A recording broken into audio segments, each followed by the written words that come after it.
Alrighty, welcome back to operating systems. So we're finally on the last of our 3 topics, persistence, which will be enabled by this.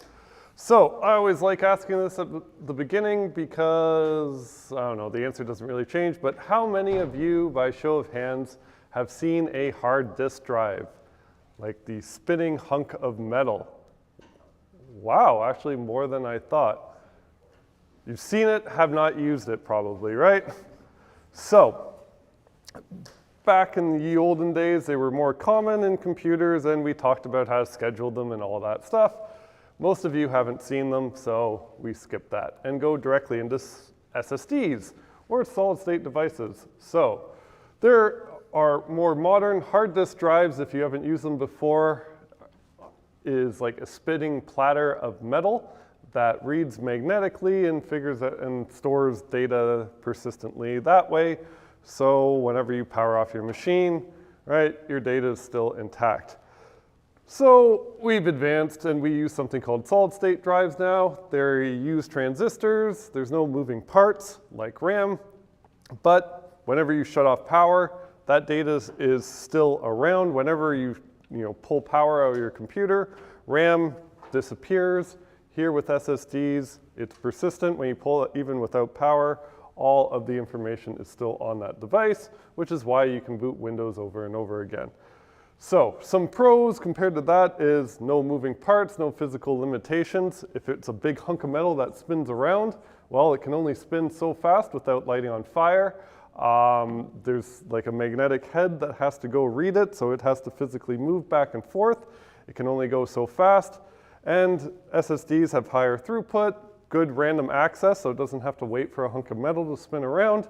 More energy efficient, again, you don't have to spin a hunk of metal, and better space density, so it can be a lot smaller because, hard disk drives are probably like that by like that, while SSDs are the biggest ones are like that by like that.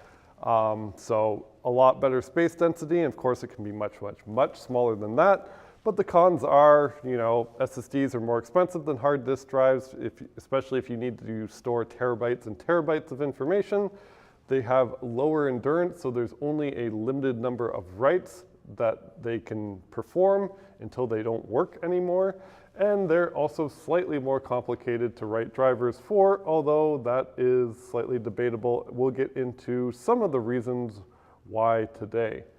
So, how an SSD is organized, it's organized in a hierarchy of different things. All of the data is stored and organized on a die, and then the die is divided into different planes. We don't really have to worry about that. That's more for if you're interested in the hardware. For us, what we get exposed to is blocks. So blocks are further divisions of the planes, and on each block, there are multiple pages. And these pages can line up with our virtual memory size, so they can be 4 kilobytes. They're typically either 4 kilobytes or 8 kilobytes.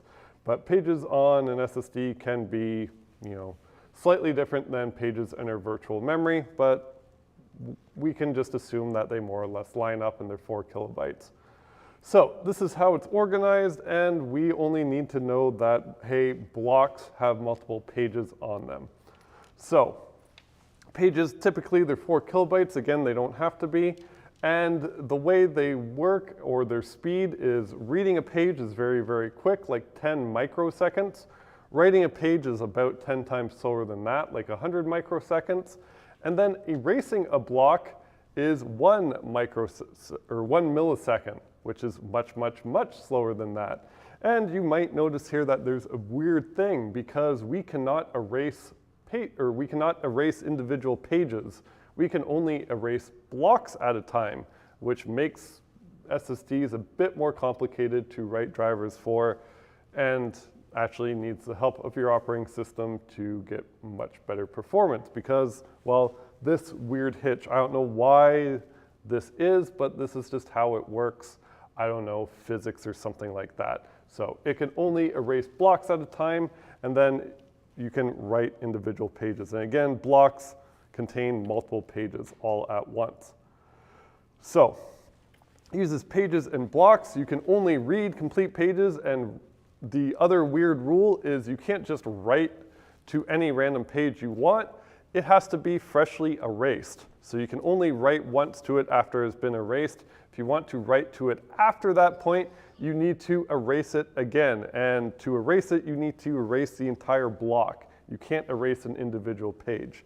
So that erasing is done per block. Usually a block has like 128 or 256 pages.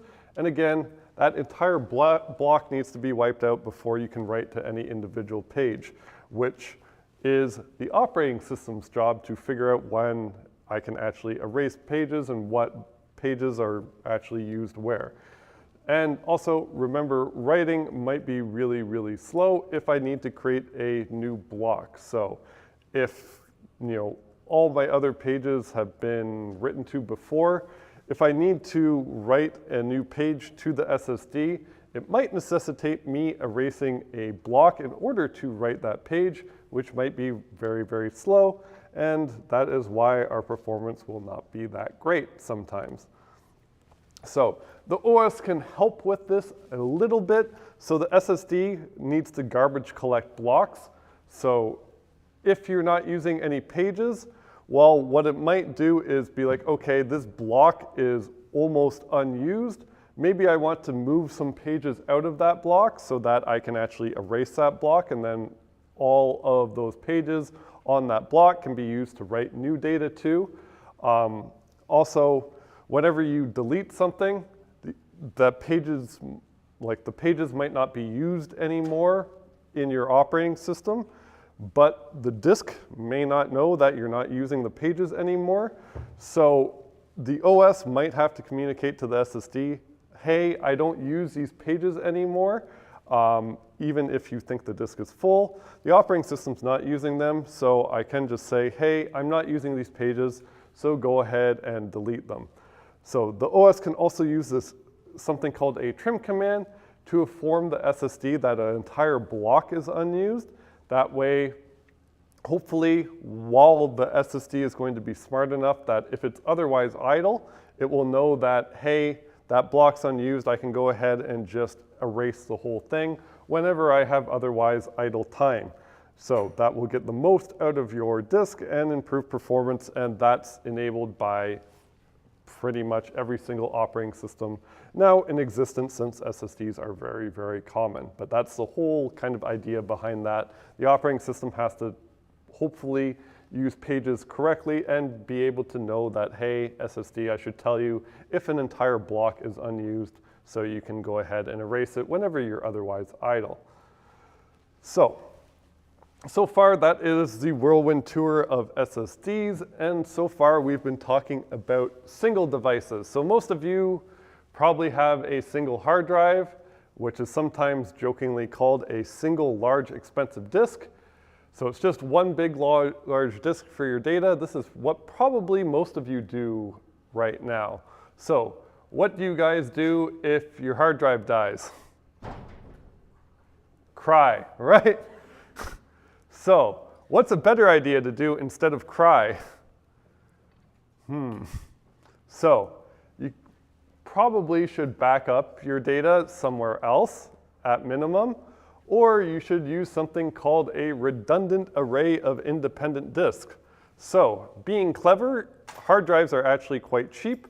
You can essentially buy multiple disks and then arrange them in different configurations. There's a whole lot we'll go into today, and you will automatically have a redundant copy of your data, so if something dies, you will not cry. So if you have multiple copies of your data across multiple disks you buy, you can use that redundancy to prevent data loss if you want. You could also do the complete opposite and use that redundancy to increase performance or increase throughput. And we'll go over a whole bunch of different configurations you could do that trade off these two things in various ways that we will go into. And if you're backing up, your system to the cloud or something like that, the cloud is just another word for someone else's computer, and someone else will be doing this technique that you don't have to worry about. So like Google and stuff will use RAID all of the time. So there are certain different levels. The first one, they're generally just called RAID and then a number. So RAID 0 is also called a striped volume. And what that is it just takes the data. So here, these tubes are individual hard drives, and the data will be split in certain sizes. We don't really have to care that much, but each of these blocks will be like, I don't know, like 256K or something like that, but it'll just split up the disk into multiple little smaller sections. And then say we have a large file called file A. What striping will do is put, the first part of the file on this disk, the second part of the file on the other disk, and the third part on the first disk. Basically, the odd parts of the file will be on one disk, the even parts of the file will be on another disk. So all your information is split across two disks. So you might look at this and be like, why would I do this? Because now, let's say this is your file A. It's broken up into 8 parts. And let's say disk 0 dies. So if disk 0 dies, have you lost data? Yes, it's not really that useful to have half of your file. It's not that useful. So I've now increased the number of points of failures I have from 1 to 2. So before, if my disk drives, I'm screwed. Now, if either of the disks dies, I have now lost data. So why on earth would I do this? So you would do this if you cared about performance and performance only, because now I have 2 disks, and well, if I'm reading and I can read at a set speed, now I can read this file twice as fast, assuming I can read it in parallel. So I read 1/2 from one disk, 1/2 from the other disk. Assuming the disks are the same speed and everything like that, it will take half as long. And same with writing. If instead I had to write half of it to, or if I had to write the entire file to one disk, well, now I'm writing half of it to one disk and half of it to the other disk in parallel, so I've increased my performance by 2 times. So that is the trade-off we use here. So people will use these in like very, very high performance gaming systems or things like that where they only care about speed, and if one of the drive dies, well, too bad. So this is purely for performance. If I care about the data, I am making things worse for myself because I'm introducing more points of failure. And you can do this with however many disks you want. So 3 times faster, but 3 points of failure. Yeah? When you put something in RAID 0 and you look at it through the OS's perspective, does it show up as one drive? Yeah, from the OS's perspective, it'll show up as a single drive. Yeah.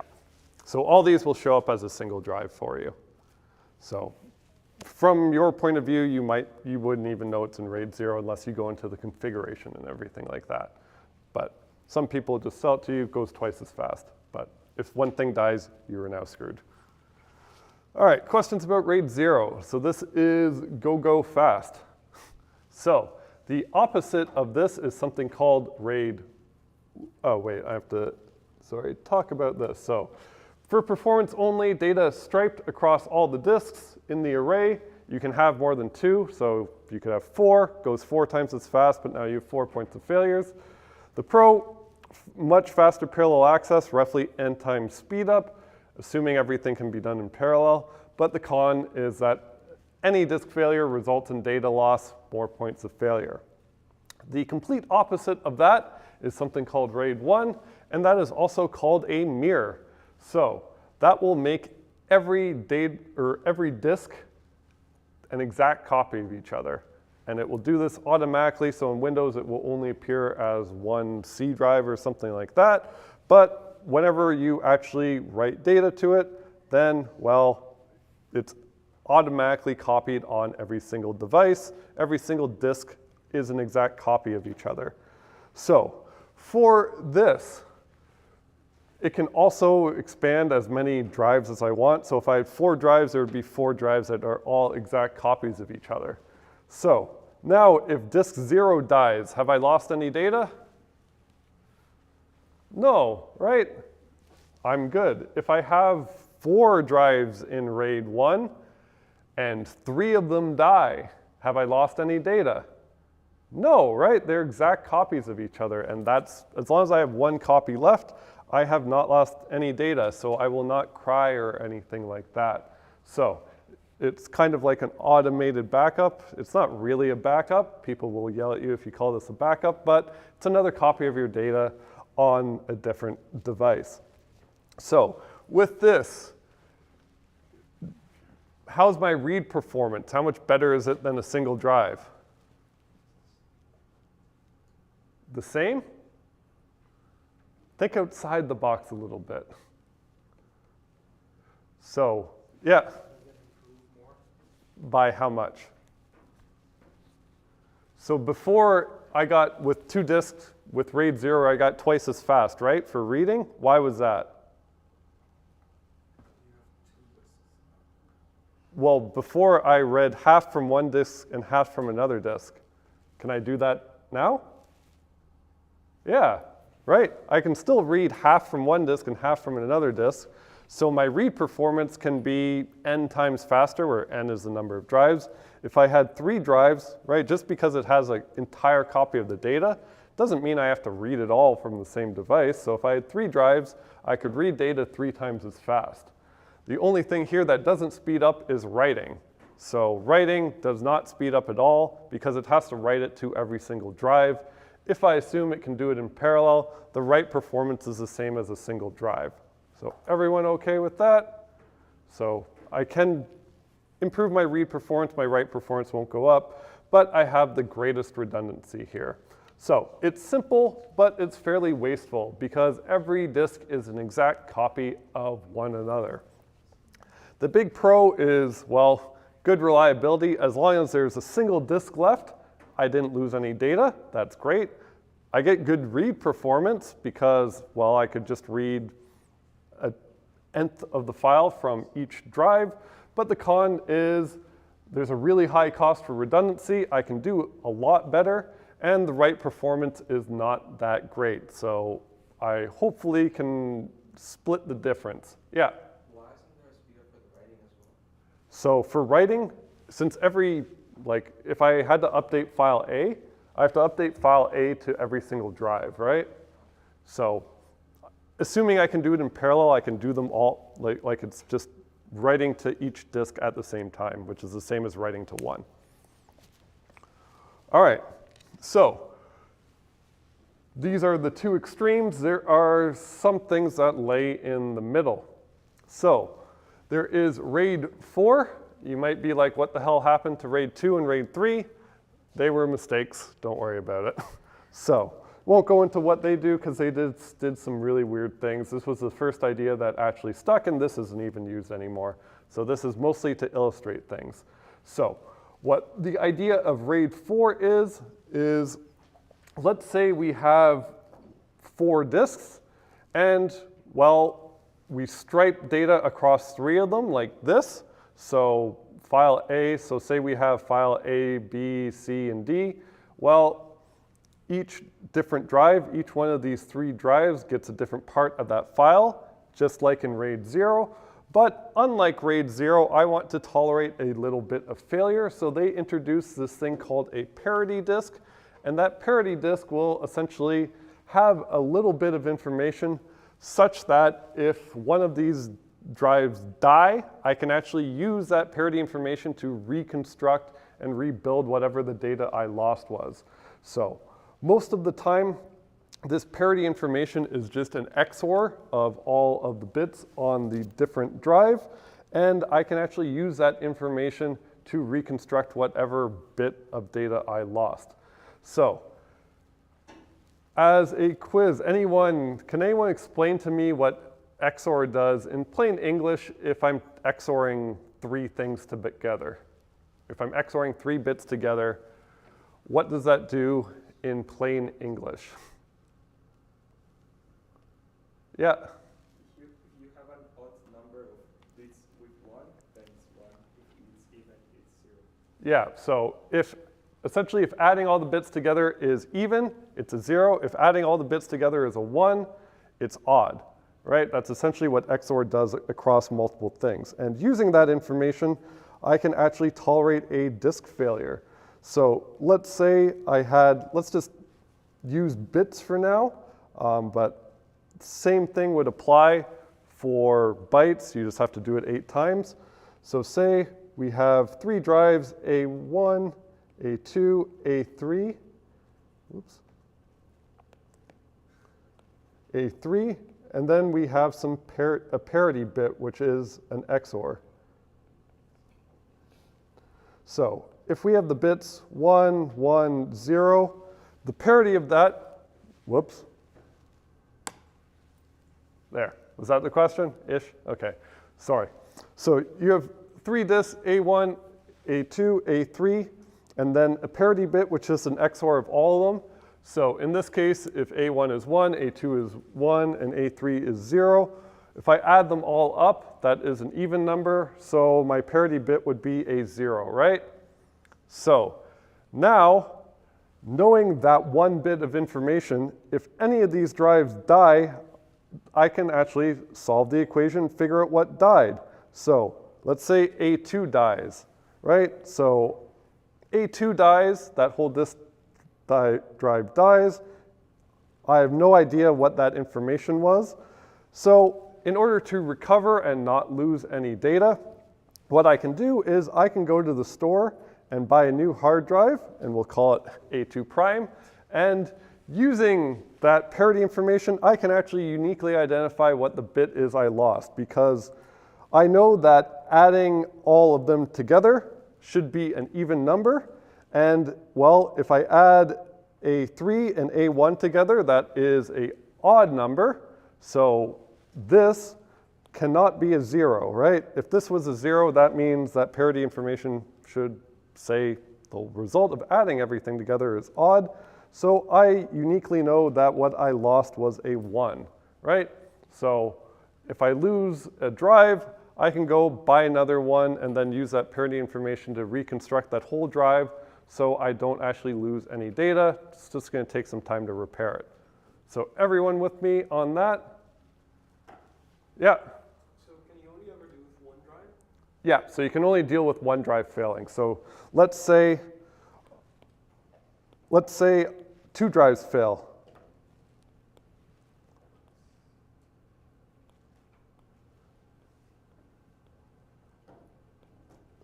So if I buy a new drive for A1 and A2, what are those bits? Right? There's no unique solution, right? So I know adding everything together results in an even number. So that means I could have lost, 1, 1. So 1, 1 plus 0, that's odd, but there's another solution. This is also valid, and I don't know what this is. So I don't know which one is right. So data recovery. Really smart people can know that, hey, 2 disk drives died, and there's 2 solutions. But if you know like how things are formatted in certain file formats, you can guess, and you can kind of reconstruct it. It will take a lot longer, and you will have to pay someone thousands and thousands and thousands of dollars because of basically they're just guessing and checking over and over and over again. But we can only really tolerate one drive failure here that has a unique solution that we can easily recover from.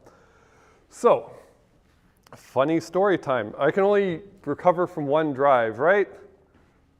As soon as 2 fail, I'm screwed. So I had this set up while I was working on my PhD thesis. Uh-oh. And I was nearing the end, and one of my hard drives died. Did I lose any data? No. But if you have multiple drives, they typically die together.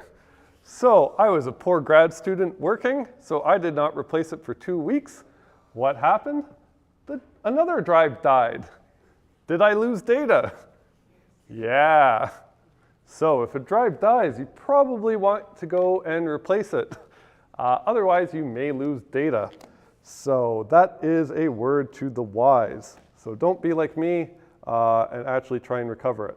So this RAID 4, like I said, it's not really used because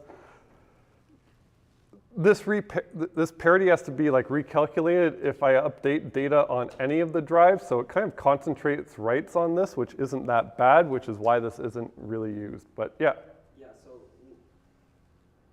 don't you need to like change your disk before you're using it? Like because you said you didn't use it for 2 weeks, you didn't change it for 2 weeks, right? Yeah. But like, how can you use your computer without what drive? So here, like if one of the drives dies, whoops, like I can still use it, it'll be a bit slower. Yeah. So, but I can still use it because it can reconstruct all the data and everything like that. So I didn't really care if it was just holding some files. I didn't really care how fast it was. I just needed the data. Okay, I see. So yeah, if you lose a drive, your performance will go down a bit, but it'll still work. Okay. But like you should really go to the store and let it reconstruct so you can tolerate another drive failing. Because what I should have done is went to the store, bought another one, reconstructed it, and then when things were healthy again, all 4 were consistent, then the other one dying would have been fine. So I shouldn't have done that, but you know, I was poor and busy. So RAID 4, the whole idea is it uses a parity drive to recover. With parity, well, I can only use I can't use all the available space. Basically, one drive is dedicated for parity. So let's say all of these were like 2 terabyte drives, or 2 terabytes pretty small, but whatever. So if these were all 2 terabyte drives, I could actually use 6 terabytes to actually store my data because one of the drives is used for parity, is basically what that means. So I can't use all of my disk space, but you know, I can tolerate a single failure. And the performance, well, essentially that parity disk I can't use for performance, but I can get n-1 times performance. Basically, I remove the parity disk and it's the same performance as RAID 0, like just striping. It'll be slightly slower, but for our purposes, it's just 1 disk slower. It's otherwise RAID 0. And the big pro over RAID 0 is if a single disk drive dies, I can replace it and rebuild the whole array so it can be nice and healthy again. The con for this is write performance can suffer because everything gets up, or like every update hits the parity disk. So if disk 1 updates A1, disk 1 updates B2, and disk 2 updates C3, well, that's 1 write to each of those disks, but disk 3 would have to recalculate the parity bit for A, B, and C. So it would get 3 writes instead of 1, and it would probably wear out faster and die sooner. So RAID 4 is not really used for that reason, but this is the first one that's actually used. It's just called RAID 5. It's the exact same idea as RAID 4. But instead of having a dedicated disk for parity, I distribute the parity across all of my disks to kind of even things out. So instead of disk 3 having all the parity, it just has parity for A, disk 2 has the parity for B, disk 1 has the parity for C, and disk 0 has the parity for D. So I just spread it out a bit, but high level, I still have a disk of parity. I just have, instead of having 1 disk with all the parity, each disk now has a quarter of the parity. So I just spread it out a bit more. So this is what I was actually running when my thing failed. So I was actually running RAID 5. So questions about RAID 5? It's basically a slightly better 4. Yeah? How does it help in improving the performance? So instead of, like if I update A1, B2, and C3, now instead of all of those updates hitting the same disk, so like concentrating it on 1 disk, now this will cause a write here, this causes a write here, and this one causes a write on this disk, so it just spreads it out a bit more. So it's not hammering 1 disk every single time. You could get unlucky where it hammers a disk, but on average, it splits it out. All right, so has all the same pros and cons as RAID 4, just write performance in practice is a little bit improved because there's no longer a bottleneck on that single parity drive. On average, it distributes it across all the disks instead of concentrating it on one. So the next one is called RAID 6, and that adds another parity disk or another parity block per stripe. So now instead of having 1 bit of parity, I now have 2 bits of parity. So high level, you can think of it as I use 2 disks for parity now. You might think, hey, how do I have another bit of parity to uniquely identify some information such that if I lose any 2, I can reconstruct the data? And that is beyond my capabilities because it goes into, you have to understand like Galois fields and like some advanced mathematics and stuff like that. So I will just tell you it is possible. So the first one is XOR. The other one is like, it's a linear combination of XORs. You can take a math course if you want to figure out that one, but someone else has figured out the math for that, so it's possible. So this is the same idea as RAID 5, but now I have another disk worth of parity such that if any 2 drives die, I can reconstruct the information.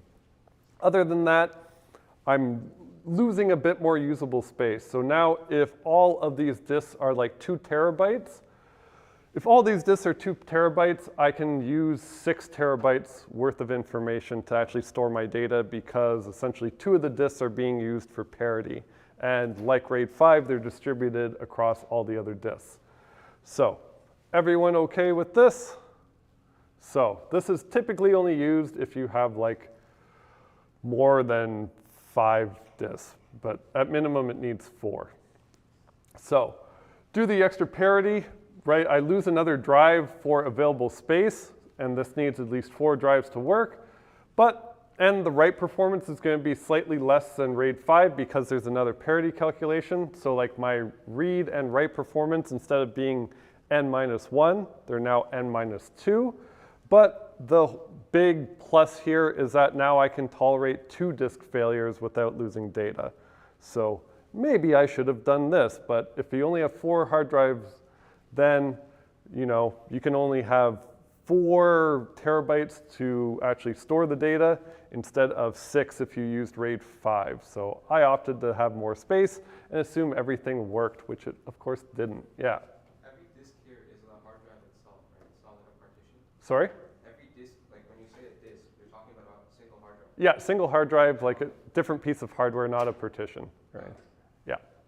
Yeah, different physical hardware, something you can just take out and replace. Different devices. But like most of your laptops probably just have a single SSD on them or something like that, unless you get into replacing your own one and so on and so forth. All right, so other fun things you can do is you can combine them as well. So I don't have it on the slides, but there are other ways you can arrange disks. So I can actually have nested RAID levels. So I could do something that does a combination of RAID 1 and RAID 2. So I can have a RAID 1 that mirrors a whole bunch of RAID, that mirrors a RAID 0 array. So with this, assume I have like 6 disks. How that would work is something like this.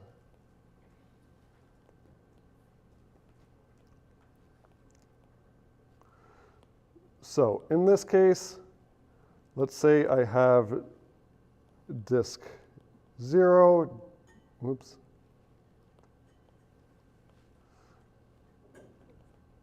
disk 1, disk 2, disk 3, disk 4, disk 5. So under this way, at the top level, we have RAID 1, which is a mirror. So both of my RAID zeros are exact copies of each other. So if I have data on disk 1 or disk 0, an exact copy of that data is on disk 3. And any data that's on disk 1, there's an exact copy of that data on disk 4. And with disk 2, an exact copy of that data is on disk 5. So now under this scheme, how many disks can I lose before data loss? 2? So 2. Well, what if I lost this disk? Have I lost any data yet? No, so I can survive 1 without data loss. Yeah. You could lose up to 3. Yeah, lose up to 3, but 2, okay, which situation where 2 disk drives die will I lose data? Yeah, if I lose this one, I'm now screwed, right? Yeah, so I can tolerate at minimum 1 disk of failure before I lose data until I get unlucky. Basically, I just have to wipe out whatever the other copy of that in order to lose data. But in the best case, if I get really lucky, if I lose disk 4, have I lost any data? No. And then if I lose disk 2, have I lost any data? No. So depending on how lucky or unlucky I get, I could lose up to 3 without losing data, and at minimum, I could lose 1 without losing data. So as soon as I lose 2, I might be really unlucky. So questions about this?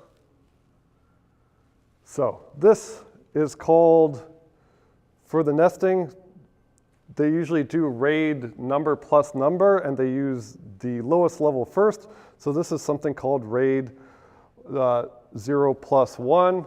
There's another way to organize this. We could also do at the top level RAID 0, so it's striped. And then here, it can stripe between a whole bunch of different pairs of RAID 1. So in this case, there would be 3 pairs of RAID 1. And in RAID 1, we would have 2 disks like this. So we'd have a disk. I'm just not going to label them.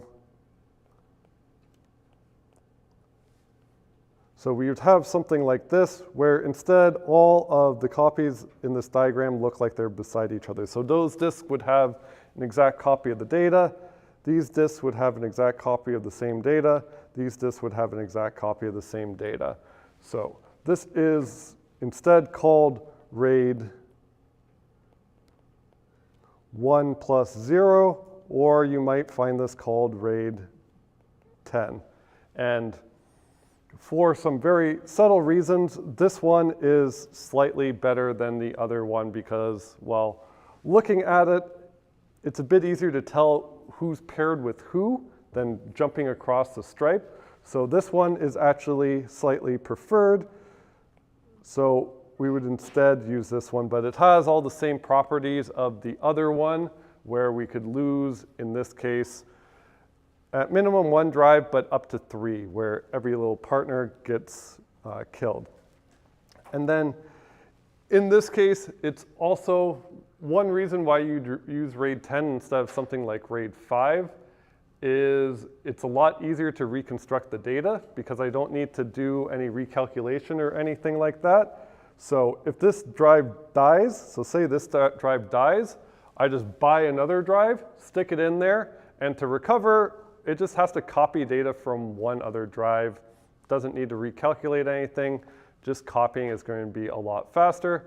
And if I'm trying to access something else on the other drives, it won't even go that much slower. But it will be it will take a lot less time to recover if a drive fails because recalculating the parity. Another reason why I didn't do that is because sometimes it can take like 2 days to reconstruct a like RAID 5 array and recover the last drive. So this is a slightly better way. So any questions about that, RAID 10? Yeah? Can you only do this nesting with RAID 1 and 0 or any like type of like RAID thing? Yeah, so you can do them in different combinations. If I wanted to, you could do, any combinations you want. There's RAID, RAID RAID 50 or RAID 5 plus 0 is another fairly common one that instead of RAID 1 here, it's a RAID 5. So I could have, RAID 5 here and then have multiple disks here. So now it looks like this. And you can, all different trade-offs you can do with it. And then I have like 3 pairs of RAID 5. So now if I could lose up to, if I get lucky enough, same thing, I could lose 1 drive on each of those separate RAID 5 arrays and not lose data. But if I lose 2 drives on the same RAID 5 like subarray, then I've lost data. But I speed it up a bit more and I can use some more space. So just depends however you want to do it. But yeah, bunch of different ways. You usually need like a lot of hard drives to do something as fancy as that. And there's different ways to do this and all sorts of different fun things. And yeah, spoiler alert, this is the stuff that's done in data centers when you save your stuff to the cloud. This is what happens. So basically, there's even some guy's job who, at the Google data center, hard drives die quite frequently. He just has a tray of hard drives and just goes around and just replaces the dead ones. And then they rebuild and you don't lose any data. So that is actually someone's job, going around replacing the hard drives. Fun, huh? So this is actually used and actually something you might want to do, especially if you care about your own data. So a bunch of the stuff I have is using this. So other things, so we now have gone into persistence, explored disks, which are the things that enable persistence. Explored 2 big topics, SSDs and RAID. SSDs are more like RAM, except they're accessed in blocks and pages. Has that weird thing where you can only write to a freshly erased page and you can only erase blocks at a time. So because of that, the SSDs need to work with the OS for best performance. That's that trim command.